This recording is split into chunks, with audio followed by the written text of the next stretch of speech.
नमस्कार, सदा खुश रहो बिटिया। मैं जेविन डॉक्टर एल के शर्मा, प्रोफेसर ज्योति विद्यापीठ वुमेन्स यूनिवर्सिटी जयपुर। आज का हमारा विषय है अखिल भारतीय सेवाओं का वर्गीकरण। अखिल भारतीय सेवाएं केंद्र और राज्य दोनों से समान रूप से संबंध है। यहाँ पर उल्लेखनीय है कि केंद्र और राज्य सरकारों की अलग अलग सेवाएं हैं, जिनमें क्रमशः केंद्रीय सेवाएं और राज्य सेवाएं कहते हैं। इस प्रकार अखिल भारतीय सेवाएं केंद्र और राज्य सेवाओं के अतिरिक्त हैं। वर्तमान में अखिल भारतीय स्तर की निम्नलिखित 3 सेवाएं हैं: भारतीय प्रशासनिक सेवा आईएएस, भारतीय पुलिस सेवा आईपीएस, भारतीय वन सेवा आईएफएस। 1947 में इंडियन सिविल सर्विसेज की जगह आईएएस को तथा इंडियन पुलिस सर्विसेज की जगह आईपीएस को लाया गया तथा इन्हें संविधान के तहत अखिल भारतीय सेवा का दर्जा प्रदान किया गया।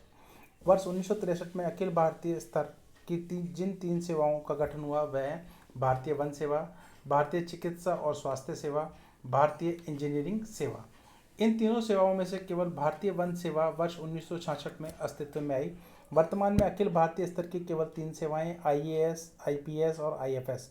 संविधान के अनुच्छेद 312 द्वारा भारतीय संसद को यह प्राधिकार प्राप्त है कि राज्यसभा द्वारा पारित प्रस्ताव के आधार पर वह अखिल भारतीय सेवा की नई सेवाओं का गठन कर सकती है। अतः अखिल भारतीय स्तर की नई सेवा का गठन संसदीय अधिनियम द्वारा ही किया जा सकता है, न कि राज्यसभा के प्रस्ताव द्वारा। किंतु राज्यसभा की अनुशंसा के बिना संसद ऐसा नहीं कर सकती। भारतीय संघीय प्रणाली के राज्यों के हित की रक्षार्थ अखिल भारतीय स्तर की नई सेवाओं के गठन का अधिकार राज्यसभा को दिया गया है। अखिल भारतीय सेवा अधिनियम में केंद्र सरकार को यह अधिकार है कि वह अखिल भारतीय सेवाओं के सदस्यों की भर्ती, सेवा शर्तों को विनियमित करने के लिए राज्य सरकार के सलाहों से नियम बना सकती है। इन सेवाओं के सदस्य की भर्ती और उन्हें प्रशिक्षित करने का कार्य केंद्र सरकार द्वारा किया जाता है, किंतु उनकी तैनाती विभिन्न राज्यों में की जाती है। इन सेवाओं के सदस्यों को विभिन्न राज्यों का संवर्ग आवंटित किया जाता है। इस संदर्भ में केंद्र सरकार का या केंद्र स्तर का सब कोई संवर्ग नहीं है। इन सेवाओं के सदस्य केंद्र सरकार में प्रतिनियुक्ति पर होते हैं और कार्यकाल की समाप्ति पर वापस संबंधित राज्य में चले जाते हैं।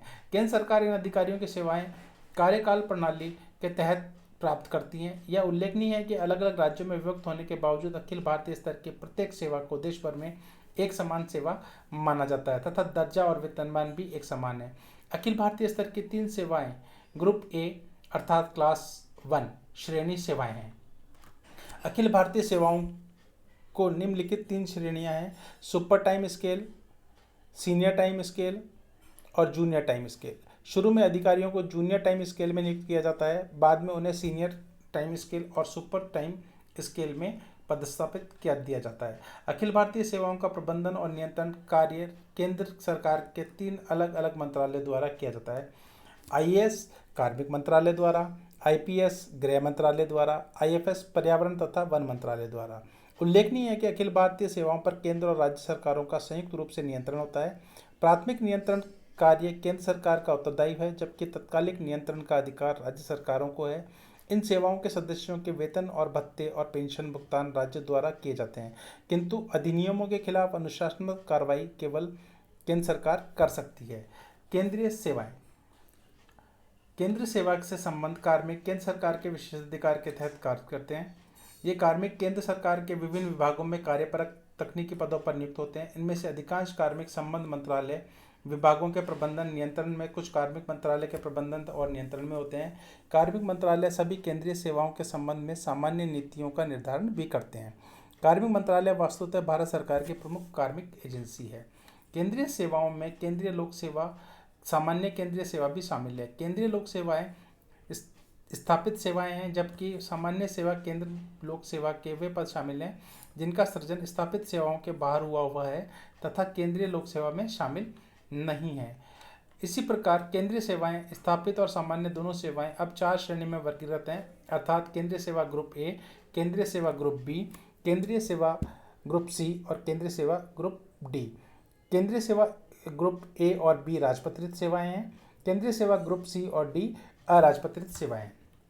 वर्तमान में केंद्रीय सेवा ग्रुप ए श्रेणी में 34 सेवाएं आती हैं तथा केंद्रीय ग्रुप सेवा बी में की श्रेणी में 25 सेवाएं आती हैं। ग्रुप ए क्लास 1 श्रेणी की सेवा है, इस प्रकार है: पुरातत्व सेवा, भारतीय वनस्पति सर्वेक्षण, केंद्रीय इंजीनियरिंग सेवा, केंद्रीय इलेक्ट्रिकल इंजीनियरिंग सेवा, केंद्रीय स्वास्थ्य सेवा, केंद्रीय सूचना सेवा, केंद्रीय विधि सेवा, भारतीय राजस्व आयकर सेवा, केंद्रीय सचिवालय सेवा, केंद्रीय जल इंजीनियरिंग सेवा, सामान्य केंद्रीय सेवा, भारतीय भूवैज्ञानिक सर्वेक्षण, भारतीय लेखा परीक्षक एवं लेखा सेवा, भारतीय प्रतिरक्षा लेखा सेवा, भारतीय आर्थिक सेवा, भारतीय विदेश सेवा शाखा बी, भारतीय निरीक्षण सेवा, भारतीय मौसम विज्ञान सेवा, भारतीय डाक सेवा, भारतीय डाक तार प्रशुल्क सेवा, भारतीय राजस्व सेवा, सीमा शुल्क एवं उत्पादन शुल्क, भारतीय नमक सेवा, भारतीय सांख्यिकी सेवा, भारतीय आपूर्ति सेवा, भारतीय खदान विभाग, व्यापारी जहाज प्रशिक्षण सेवा, विदेश संचार सेवा, रेलवे निरीक्षण सेवा, रेलवे कार्मिक सेवा, भारतीय सर्वेक्षण सेवा, तार इंजीनियरिंग सेवा, तार प्रशुल्क सेवा, भारतीय प्रणाली सर्वेक्षण। केंद्रीय सेवा ग्रुप ए के उपयुक्त सेवा और समग्र ग्रुप बी की सेवाएं भी शामिल है। केंद्रीय सेवाओं में से ग्रुप सी की श्रेणी के तहत लिपि के कर्मचारी तथा ग्रुप डी के तहत श्रमिक वर्ग के कर्मचारी मैनुअल पर्सनल आते हैं। इस प्रकार ग्रुप ए ग्रुप बी श्रेणी के तहत राजपत्रित अधिकारी और ग्रुप सी और ग्रुप डी के तहत अराजपत्रित कर्मचारी आते हैं, जिसका विवरण हमने पहले कर चुके हैं। यहाँ उल्लेखनीय है कि प्रतिष्ठा, दर्जा, वेतन और भत्तों और परिलिपियों की दृष्टि से भारतीय विदेश सेवा इंडियन फॉरेन सर्विस का केंद्रीय सेवा में सर्वोपरि स्थान है। अर्थात अब हमें यह कह सकते हैं कि भारतीय विदेश सेवा जो है अखिल भारतीय सेवा नहीं है, वह एक केंद्रीय सेवा है जो कि केंद्रीय सेवाओं में सर्वोपरि स्थान रखती है।